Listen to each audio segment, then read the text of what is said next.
Jack pulled his truck into the long driveway of his childhood home, gravel crunching beneath the tires. After 3 years away, the 2-story country house looked smaller than he remembered. His camera gear rattled in the seat beside him as he parked and took a deep breath. Coming home always felt strange, but this time was different. His father had remarried, and Jack was about to spend a week with a stepmother he barely knew. He grabbed his bags and walked to the front door. Before he could knock, it swung open. Lisa stood there with a warm smile. Jack froze for a moment. His father had shown him pictures, but they didn't capture how pretty she was in person. At 42, she had laugh lines around her eyes, but her face glowed with natural beauty. Her brown hair fell in loose waves to her shoulders, and her green eyes sparkled with welcome.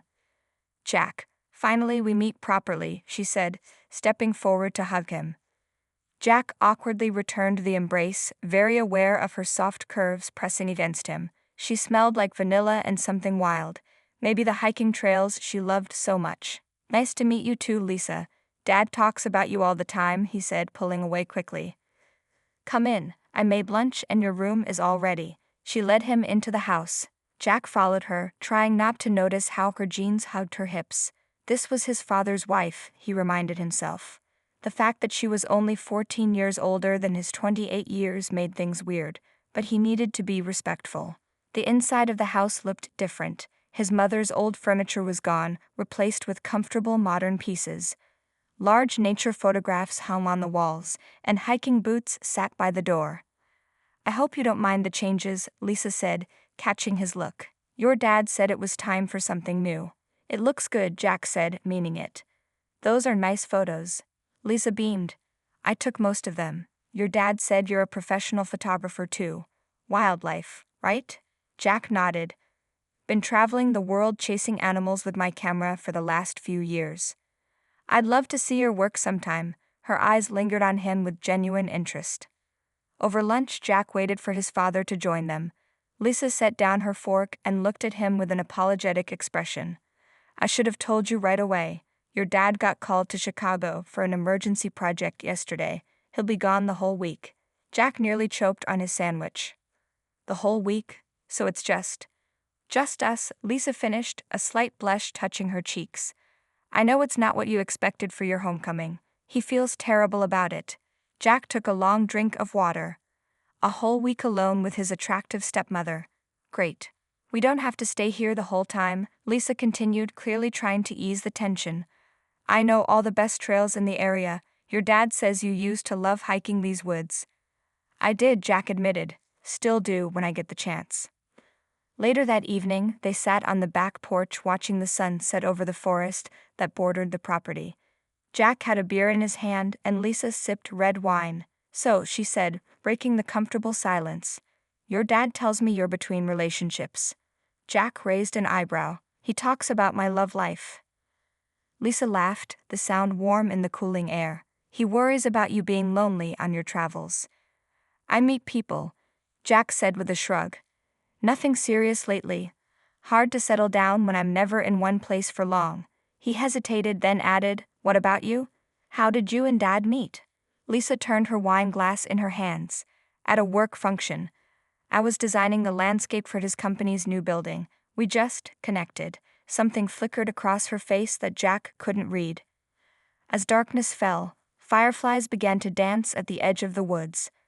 Lisa stood and stretched, her thin shirt rising to show a strip of tanned skin. "I think I'll turn in," she said. "I usually run the East Trail early in the morning. You're welcome to join me if you want, for old time's sake." Jack watched her walk inside, her silhouette outlined against the warm light from the kitchen. He looked back at the dark woods, memories of his childhood adventures there mixing with new, confusing thoughts. A week alone with Lisa. In the house. In the woods they both loved. Jack finished his beer and sighed. This was going to be complicated. Jack woke to the sound of movement downstairs. The clock showed 5:30 a.m. He had planned to sleep in, but the thought of Lisa hiking alone made him get up. He quickly dressed in hiking clothes and grabbed his camera bag. When he came downstairs, Lisa was in the kitchen. She wore tight running shorts and a tank top that showed off her toned arms. Her hair was pulled back in a ponytail, making her look younger than her years. You decided to join me, she said with a bright smile. Coffee. Jack nodded, trying not to stare at her legs. Thought I should see if the old trails are still the same. They drank coffee in comfortable silence. The morning light made Lisa's skin glow. Jack noticed a small tattoo of a pine tree on her ankle he hadn't seen before. Ready? She asked, standing up. She handed him a water bottle and a small pack with trail snacks. I planned a longer route today since I have company. The forest was cool and misty as they set out. Birds called overhead, and the smell of pine filled the air. Jack fell into step beside Lisa, watching how confidently she moved along the path. So you come here often? He asked. Almost every day, Lisa replied. Your dad isn't much for hiking. He says once you've seen one tree, you've seen them all. She laughed, but Jack caught a hint of sadness in her voice. They hiked uphill for an hour, talking about Jack's travels and Lisa's work as a landscape designer. Jack found himself relaxing around her. She was easy to talk to, and her passion for nature matched his own. Let's stop here, Lisa said when they reached a cliff overlooking the valley below. She sat on a flat rock, patting the space beside her. Jack joined her, taking out his camera. The view was perfect, morning mist rising from the trees, mountains in the distance. He started taking photos. May I see? Lisa asked, moving closer to look at his camera screen. Her shoulder pressed against his. Jack felt warmth spread through him at the contact. These are amazing, she said softly. Her face was inches from his, her eyes wide with admiration. You really capture the soul of a place. For a moment, Jack thought about kissing her. The idea shocked him and he pulled back slightly. Thanks, he said, focusing on his camera again. Just lots of practice. They continued hiking, reaching a small lake by midday. The sun was high and hot now. I always swim here, Lisa said, her eyes twinkling with mischief. No one ever comes this far into the woods. Before Jack could respond, she kicked off her hiking boots and pulled her tank top over her head. Underneath, she wore a simple black sports bra. Jack turned away quickly, pretending to check his camera settings. Don't be shy, Lisa teased. The water's perfect, and we're family, right? Family. The word brought Jack back to reality. This was his father's wife, no matter how attractive she was. He heard a splash and turned to see Lisa swimming in the clear lake, her hair fanning out behind her. After a moment's hesitation, he took off his shirt and shoes and jumped in too. The cold water was refreshing after the hike. They swam to the middle of the lake, floating on their backs side by side. This is my favorite place in the world, Lisa said, her voice soft. Sometimes I come here alone when your father is working late. The forest understands me in a way people don't. Jack turned his head to look at her. Water droplets clung to her eyelashes, and her skin glistened in the sunlight. I know what you mean, he said. That's why I photograph wildlife. There's an honesty in nature you don't find elsewhere. Their eyes met and something passed between them, a recognition of shared understanding. Lisa smiled and looked away first. We should head back soon, she said. Clouds are coming in. Jack noticed dark clouds gathering on the horizon. Looks like a storm's brewing. There's a shortcut, Lisa said as they swam back to shore. But it's a bit overgrown. Are you up for an adventure? She stood on the shore, water running down her body, looking at him with challenge in her eyes. Jack swallowed hard. Lead the way, he said, feeling that he was agreeing to more than just a hike. As they dressed and prepared to leave, a distant rumble of thunder echoed through the trees. Lisa looked up at the darkening sky, a strange excitement in her expression. We might get caught in it, she said, not sounding at all concerned. Hope you don't mind getting wet again. Jack shouldered his camera bag, making sure it was sealed against rain. After you, he said, following Lisa onto a narrow, barely visible path into the dense woods. Lisa moved quickly through the dense undergrowth, pushing aside branches with practiced ease. Jack followed closely, not wanting to lose sight of her in the increasingly dark forest. The shortcut was barely a trail at all, more like a game path winding between ancient trees. Are you sure this is the right way? Jack asked as thunder rumbled closer. The air felt heavy with moisture, and the wind was picking up. Trust me, Lisa called back over her shoulder. I know these woods better than anyone. The first fat raindrops began to fall, pattering on the leaves above them. Within minutes the sky opened up. Rain poured down, quickly soaking through their clothes. Lisa's hair clung to her neck, and her thin top became nearly transparent. "This way," she shouted over the storm, grabbing Jack's hand and pulling him toward a structure barely visible through the trees. It was an old ranger cabin, small and weathered but still standing. Lisa pushed open the creaking door, and they stumbled inside just as lightning cracked overhead. "Perfect timing," Lisa said, brushing wet hair from her face. "I was hoping we'd make it here." The cabin was a single room with a stone fireplace, a small table with 2 chairs, and a narrow bed with a faded quilt. Dust covered everything, but it was dry and shelter from the storm. "You knew about this place?" Jack asked, setting down his camera bag and checking that his equipment was still dry. Lisa nodded, wringing water from her ponytail. "I found it last year. No one uses it anymore except me sometimes." She looked around. "There should be some firewood and matches in that box." Jack found the supplies and started building a fire, while Lisa closed the shutters against the driving rain. Soon, a small flame flickered in the fireplace, casting warm light around the cabin. Outside, the storm raged, rain hammering on the roof and wind howling through the trees. "We might be stuck here a while," Lisa said, rubbing her arms against the chill. Her wet clothes clung to her body, outlining every curve. Jack tried not to stare. "At least we're dry." "Well, almost." He pulled off his soaked shirt and hung it near the fire. His jeans were wet too, but he decided to keep those on. Lisa hesitated for a moment, then did the same with her top, standing in just her sports bra and shorts. In the firelight, her skin glowed golden. Jack noticed a scar on her shoulder he hadn't seen before. "How did you get that?" he asked, pointing to the mark. Lisa touched it absently. "Rock climbing accident, 5 years ago." She sat down on the edge of the bed, the old springs creaking. "Your dad hates that I still climb, says it's too dangerous." "But you love it," Jack said. It wasn't a question. Lisa looked up at him, something vulnerable in her eyes. "I need that feeling. The risk. The freedom." She paused. "Does that make sense?" Jack nodded, sitting beside her. "That's why I track wolves in Alaska and swim with sharks to get photos. My ex never understood it either." "What happened with her?" Lisa asked softly.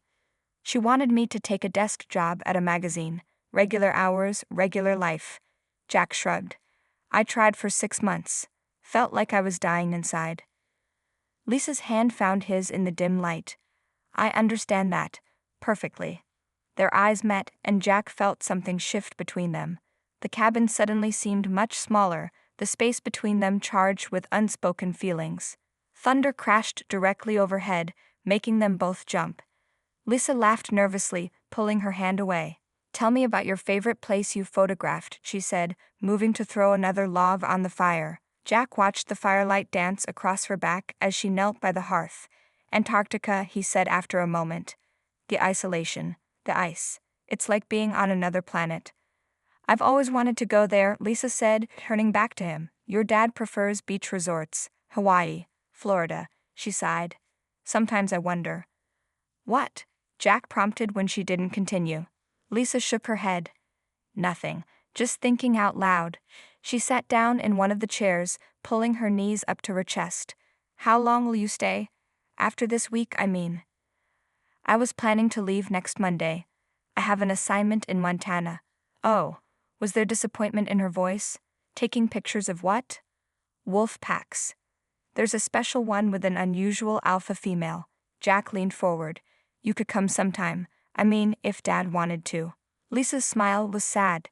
"Your father doesn't vacation where there's no golf course." They fell silent, listening to the rain and the crackling fire. Jack felt a strange ache in his chest. Here was a woman who understood his passions, who shared his love of wild places, and she was the one person he shouldn't be thinking about that way. Night fell outside the cabin while the storm showed no signs of stopping. Jack found an old oil lamp in a cupboard and lit it, adding a warm glow to the firelight. Their clothes were almost dry now, but neither made a move to put them back on. The cabin had grown warm from the fire, and there was something freeing about sitting in the dim light, skin bare to the heated air. "We should probably call the house," Jack said, checking his phone. No signal. Lisa shrugged. "Your dad won't be back for days anyway. No one will worry. There was a trace of bitterness in her voice. Jack looked at her curiously. You don't sound happy about that. Lisa was quiet for a long moment, staring into the flames. Can I tell you something, Jack? Something I've never told anyone. Of course, he said, moving to sit beside her again. I made a mistake marrying your father. The words came out in a rush. Don't get me wrong, he's a good man, but we're so different. She looked up at Jack, her eyes reflecting the firelight. I thought I could change, be the wife he wanted, but I'm not made for dinner parties and country clubs. Why did you marry him then? Jack asked gently. Lisa's laugh was sad. I was tired of struggling. Your dad offered security, stability, and he was so sure we would work, she sighed. I do care for him, but not the way a wife should care for her husband. Jack didn't know what to say. Part of him felt he should defend his father, but another part understood exactly what Lisa meant. Have you told him? He finally asked. I've tried, he doesn't really listen. She pulled the quilt from the bed and wrapped it around her shoulders. He thinks buying me jewelry will make me happy when all I want is for him to hike with me once in a while. Jack watched her, seeing her in a new light. Not as his father's wife, but as a woman trapped in a life that didn't fit her. What about you? Lisa asked, changing the subject. Any regrets? Besides letting my ex talk me into that desk job? Jack smiled.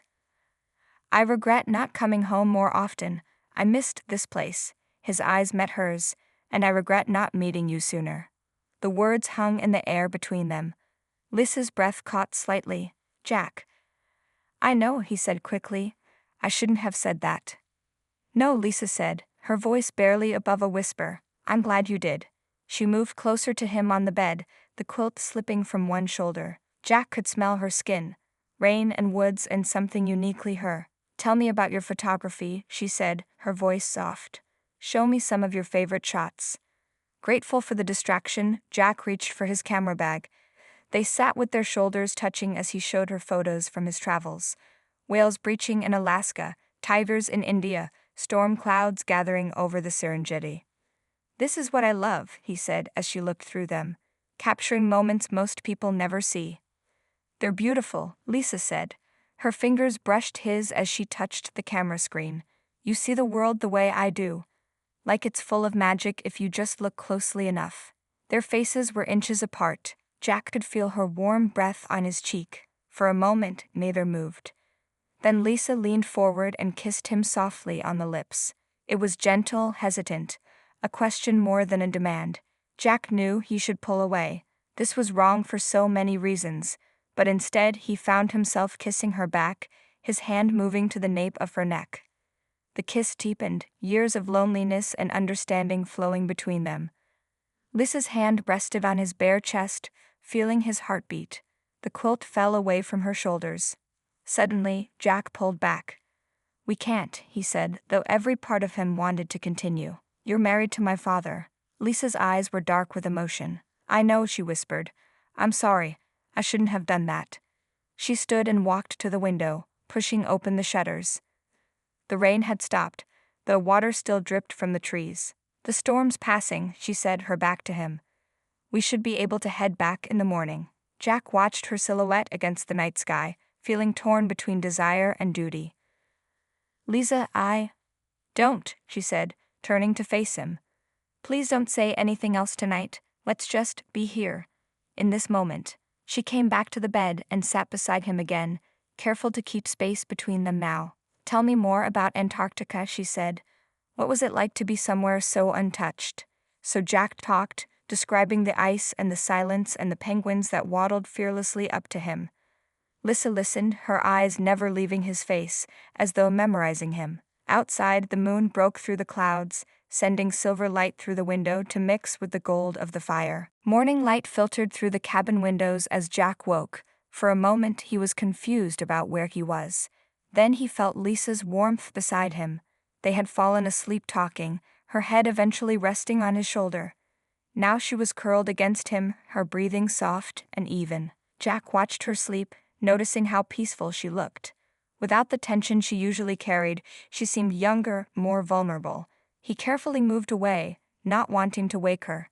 His body ached from sleeping sitting up, but his mind felt strangely clear. He stepped outside the cabin.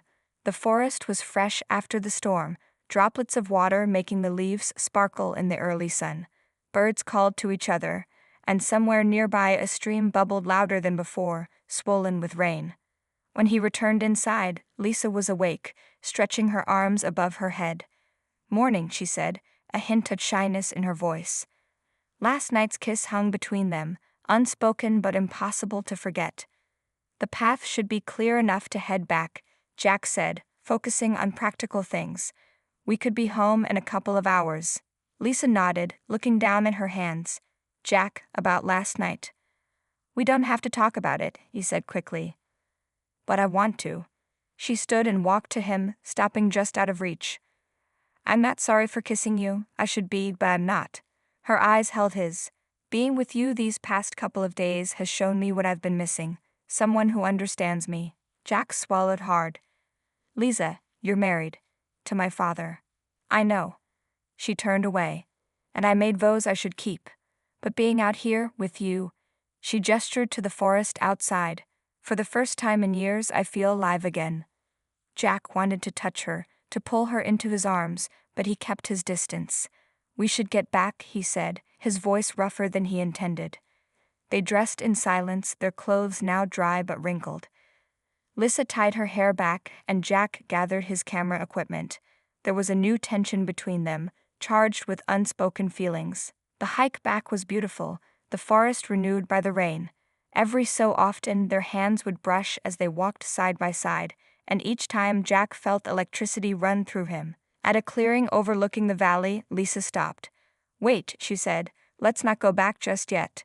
She sat on a fallen log and patted the space beside her. Jack hesitated, then joined her. "Look at this view," she said, gazing out at the landscape spread before them. "This is why I come to the woods, to feel small against something so vast." Jack understood exactly what she meant. Without thinking, he reached for his camera and began taking photos, not of the view, but of Lisa looking at it. The morning light caught her profile, highlighting the curve of her neck, the softness of her lips. She turned, catching him photographing her. "What are you doing?" "Capturing beauty," he said simply. Lisa's eyes widened, and for a moment, Jack thought she might kiss him again. Instead, she reached out and touched his cheek gently. "In another life," she whispered, "things could have been different for us. But not in this one," Jack finished for her. Lisa looked away, blinking back sudden tears. "No, not in this one." They sat in silence for a while longer, shoulders touching, both lost in thoughts of what couldn't be. Finally, Lisa stood. "We should go," she said. "Your father might call to check in." The mention of his father felt like cold water. Jack nodded and got to his feet. They continued down the trail, a little further apart now. As they neared the edge of the forest where it opened onto the property, Lisa suddenly stopped. "Jack," she said, her voice quiet but intense. "When we go back, everything has to be normal. We can't let anyone see what happened between us." "Nothing really happened," Jack said, though they both knew something had, maybe not physically, but something just as powerful. Still, Lisa insisted. "Promise me." "I promise," Jack said. "But Lisa." "No buts," she cut him off. "Your father doesn't deserve to be hurt, and I need time to figure things out." She started walking again, faster now. Jack followed, watching her move with confidence through the trees she knew so well. Just before they emerged from the forest, she turned back to him one last time. "Thank you," she said softly, "for seeing me, the real me." Then she stepped out of the woods into the open yard, instantly transforming back into the polite, somewhat distant woman he had met just days ago. Jack paused in the shadow of the trees, taking a deep breath. How was he going to spend 5 more days under the same roof with her, pretending nothing had changed, when everything had? With a sigh, he followed her into the sunlight, already missing the freedom they had found in the depths of the forest. 3 days passed with Jack and Lisa circling each other in the house, careful to maintain distance. They spoke politely at meals and passed each other in hallways with small smiles that didn't reach their eyes. The connection they had found in the woods seemed to fade a little more each hour they spent pretending it had never existed. Jack spent most of his time sorting through his photos, working in the spare room he used as an office. Occasionally he would hear Lisa in the garden or moving around the kitchen, and his heart would beat faster. Twice he almost went to find her, but stopped himself each time. Late in the afternoon on the fourth day, Jack's phone rang. It was his father. "Hey Dad," he answered, trying to sound normal. "Jack, good to hear your voice. How's everything going?" "Fine," Jack said. "Just working on some photos. When are you coming back?" His father sighed. "That's why I'm calling. This project is more complicated than expected. I need to stay through next week. I feel terrible about missing your visit." Jack's stomach tightened. Another week alone with Lisa. "No problem," he said, his mouth dry. "I understand. Is Lisa taking good care of you?" his father asked. Jack closed his eyes. "Yes, she's been great." After hanging up, Jack sat staring at his computer screen without seeing it. He should leave early, go to Montana now instead of Monday. It would be the sensible thing to do. Instead, he went downstairs to find Lisa. She was in the kitchen making dinner, her back to him as she chopped vegetables. Soft music played from a speaker nearby. For a moment, Jack just watched her, the way she moved with easy grace. "That was Dad on the phone," he said finally. Lisa turned, knife pausing mid-chop. "Oh, how is he?" "Staying in Chicago another week." The knife lowered slowly to the cutting board. "I see." They looked at each other across the kitchen, all the things they'd been avoiding saying hanging in the air between them. "Jack, I think you should go," Lisa said quietly. "Not right this minute, but it would be better if you left early." "Is that what you want?" he asked, moving closer. Lisa gripped the edge of the counter. "What I want doesn't matter. It matters to me." She shook her head. "Don't make this harder." Jack stepped back, running a hand through his hair in frustration. "This is crazy. We're adults. We can control ourselves. Can we?" Lisa's voice was barely audible. "I'm not sure I can." The admission hung in the air, electric and dangerous. Jack turned away, needing to put space between them. "I'll go pack," he said roughly. "Jack, wait." Lisa called after him. He paused in the doorway without looking back. "What?" "Hi." "Never mind. Go if you need to." Jack went upstairs and threw clothes into his bag without caring what he grabbed. His mind raced. This was the right thing to do. The only thing to do. So why did it feel so wrong? He was zipping his bag when he heard a crash from downstairs. He ran down to find Lisa in the kitchen, a broken glass at her feet and tears on her face. "Are you hurt?" he asked, rushing to her. "No." She wiped her eyes angrily. "Just clumsy. And stupid." Jack took her hands, checking for cuts. "You're not stupid." "I am," she insisted, "for feeling this way when I shouldn't, for letting you see it." "Lisa." Jack didn't know what to say. She pulled her hands free and turned away. "Just go, Jack. Please." Instead of leaving, Jack crossed to the window. Dark clouds were gathering again. "Storm's coming," he said. Lisa didn't respond, busy cleaning up the broken glass. "Remember what you said in the cabin?" Jack continued. "About feeling alive for the first time in years?" She stood, glass fragments in her palm, and nodded. "I feel the same," Jack said. "When I'm with you, I feel like I'm seeing colors I never noticed before." "We can't do this," Lisa whispered. "I know." Jack moved toward her. "But I can't leave with things like this between us either." Thunder rumbled outside, closer now. Rain began to tap against the windows. "One more walk," Jack said suddenly. "Before the storm gets bad. Let's go back to the forest, just once more." To say goodbye properly, Jack insisted. "No one will know." Lisa hesitated, then nodded. "One last time." As they walked deeper into the woods, rain fell harder through the canopy. Neither cared about getting wet this time. They were beyond that now, moving with purpose towards something they both needed but couldn't name. The path to the lookout point was steeper after the rain, slippery with mud.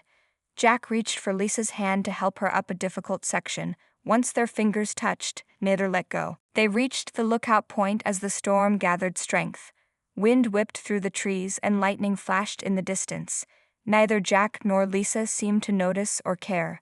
The danger of the storm matched the danger of what was happening between them. "We should go back," Lisa said, but made no move to leave. Jack shook his head. "Not yet." Rain soaked through their jackets, plastering their hair to their faces. Jack thought Lisa had never looked more beautiful than she did now, wild and free in the elements. "I've been thinking," Jack said, raising his voice over the wind. About what happens next. Lisa looked at him, her eyes wide. There can't be a next, Jack. You know that. There has to be, he insisted. I can't just walk away and pretend none of this happened. Lightning split the sky, followed by a crack of thunder that seemed to shake the ground. Lisa jumped, and Jack pulled her instinctively into his arms. She didn't resist. I'm going to talk to my father, Jack said, his lips close to her ear. Lisa pushed back to look at him, shock on her face. You can't. I have to. This isn't fair to any of us. Jack held her gaze. He should know the truth. That his marriage isn't working. That you're unhappy. And what about us? Lisa asked, her voice barely audible over the storm. Will you tell him about that too? Jack hesitated. If I need to. Lisa closed her eyes. He'll hate us both. Maybe at first, Jack agreed. But he's not a cruel man. He'll understand eventually. Another flash of lightning, another boom of thunder. The rain fell in sheets now, turning the ground beneath them to mud. They should seek shelter, but neither moved. You would do that? Lisa asked. Risk your relationship with your father? For what? For me? For us, Jack said, for a chance to see if this is real. Lisa touched his face, her fingers tracing his jaw. And if it isn't? If we're just caught up in the adventure of it all? Then at least we'll know. Jack took her hand and pressed it to his chest, where his heart beat strong and steady despite the chaos around them.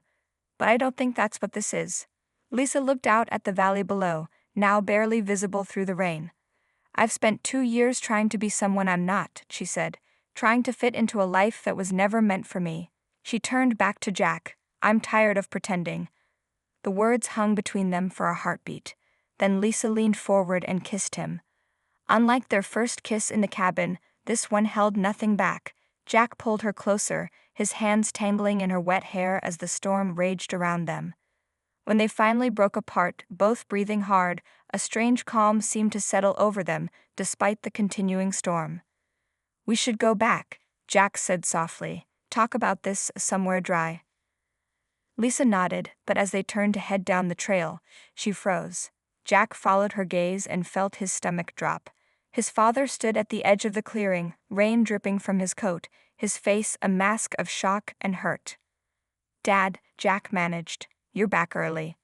Clearly, his father said, his voice flat. I wanted to surprise you both. Lisa stepped forward. Robert, I can explain. No need. He held up a hand. I saw enough. The three of them stood in the pouring rain, a triangle of complicated emotions. Jack moved to stand beside Lisa, making his choice clear. His father noticed the movement and something in his expression shifted. Not anger, but a sad understanding. How long has this been going on? He asked. It hasn't, Jack said honestly. Not really, we just. He looked at Lisa. Connected. His father nodded slowly, looking between them. I should have seen this coming, he said finally. You two are so alike. Always have been from what I've seen. I never meant to hurt you, Lisa said, her voice breaking. I tried to make our marriage work. I know you did, his father sighed, suddenly looking older. But we both know it hasn't been right for a long time. Jack stared at his father, surprised by his calm. You're not angry? A small, sad smile touched his father's lips. Oh, I'm angry, and hurt. But I'm not blind, son. Lisa's been unhappy for months. I just didn't want to see it. He looked at Lisa. You deserve to be happy, both of you do. He turned to go. I'll be at the house. We can talk more there. When you're ready. They watched him disappear down the trail, back straight despite the weight that must be on his shoulders. Are you okay? Jack asked Lisa, who stood trembling beside him. I don't know, she said honestly. But I think I will be. The rain was easing now, the storm moving on. They began to follow the trail back, walking side by side but not touching. There would be difficult conversations ahead, painful truths to face. Nothing was certain, except one thing. As they reached the edge of the forest, about to step back into the open, Jack stopped and looked at Lisa. No matter what happens next, he said, I'm glad you caught me off guard in the woods. Lisa smiled through her tears, reaching for his hand one more time before they stepped out of the forest together, ready to face whatever came next.